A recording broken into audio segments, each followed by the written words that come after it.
On the night of January 29 in Isfahan, there was an explosion at one of the Iranian military facilities. A few days after the incident, no one has claimed responsibility for the attack. Iran is also silent. Today we will try to find out what really happened in Iran, how much damage the attack caused, and most importantly, who was behind the attack. But first, I advise you to subscribe to the channel, where I analyze the causes of military conflicts. I live in Ukraine, so almost daily now I post videos of events from the front that are not spoken about on TV. But let's get back to the situation with Iran. All that is known for certain is that on the night of January 29, there was a drone attack on a military structure in the city of Isfahan. All further information about the attack is very different, depending on who you ask. So, according to the official statements of the Iranian authorities, the enemy was trying to attack an ammunition depot but failed.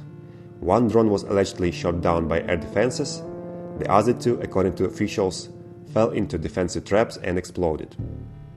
Although Iran claims that the strike targeted the ammunition depot, it is not clear why the depot is located within the city. It is much more logical to assume that it was a production facility or some kind of a lab. It is worth noting that Isfahan province itself is home to a large air base, a major missile production complex, and several nuclear sites. Among other things, Isfahan produces kamikaze drones Shahed, which are purchased by Russia and actively used to bombard the Ukrainian energy infrastructure. According to fresh satellite images, this particular production was not affected, and even in recent months, 2 new hangars were appeared here, indicating that Iran is trying to scale drone production.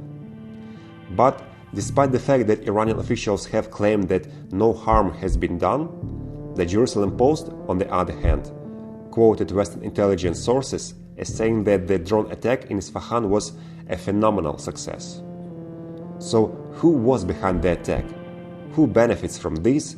And what harm did the attack actually do? According to the New York Times, the Islamic Revolutionary Guard Corps directly blamed Israel for the drone attack and warned that experience shows Iran will retaliate. Western media, notably Reuters and the Associated Press, have also suggested that Israel may be behind the explosion at the Iranian defense plant. Iran and Israel have been engaged in a shadow war on land, water, air, and cyberspace for the past 3 years. During this time, Israel shelled Iranian military and nuclear facilities, as well as carried out assassination attempts on Iranian scientists and high-ranking officials. On the other hand, the Arab TV channels Al Arabiya and Al Hadad, citing American sources, reported that the US Air Force and one another country were allegedly involved in the attack on the Isfahan factory. If we assume that one another country was Israel, it could have killed 2 birds with 1 stone. First, Iran actively sponsors the Lebanese Hezbollah and Palestinian Hamas and other organizations that oppose Israel. Until recently, the Israeli government has focused on fighting these very groups, but when the old Prime Minister Naftali Bennett came to power in Israel in 2021, the country adopted a new doctrine to combat terrorist organizations. It is called octopus tentacles. The idea is that when there are attacks on Israelis somewhere in the world, the country will respond by hitting not only the tentacles, but also the head of the octopus. In other words, the response will not only be to terrorist organizations, but also to those who sponsor them.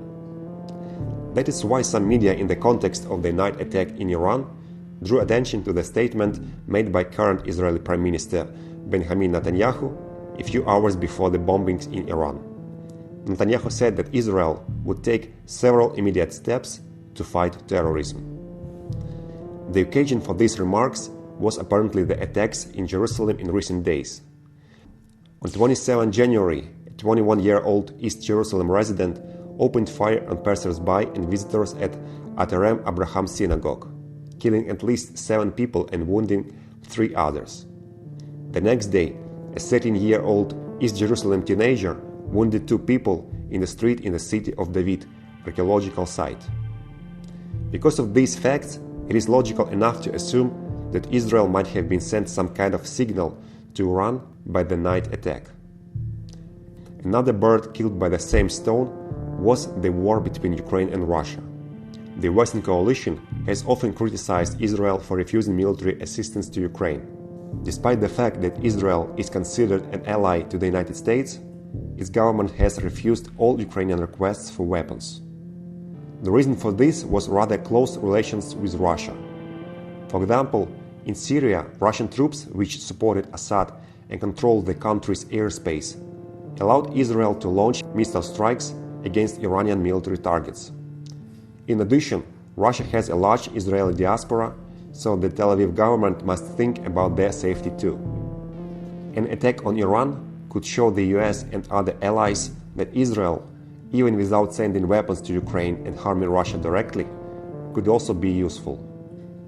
It is also worth mentioning that according to recent rumors, Russia, in addition to the kamikaze drones, is also planning to buy ballistic missiles from Iran. In this context, the night attack on Isfahan could have been a sign to the Iranian authorities not to sell missiles, because if they did, Iran's military facilities could be hit at any time. And while I was preparing this video, news broke that after 11 months of denials, Israel had finally lifted the taboo on possible military aid deliveries to Ukraine, and it is ready to discuss sending its air defense systems in the future. Truth to be told, there is also credit here to Moscow, which has actively begun to cooperate with Iran military in such a way that it has become a direct threat to Israel's security. Whatever the true reason for the attack on Isfahan, its purpose was probably not the actual destruction of the facility, especially since Iran had moved particularly important production facilities underground. The purpose was to send a signal, and how this signal will affect Iran's position, we will see in the future. And that's all for now. In the next video I will talk about the biggest battle since World War II, which is about to begin in eastern Ukraine. So subscribe to the channel and live in peace.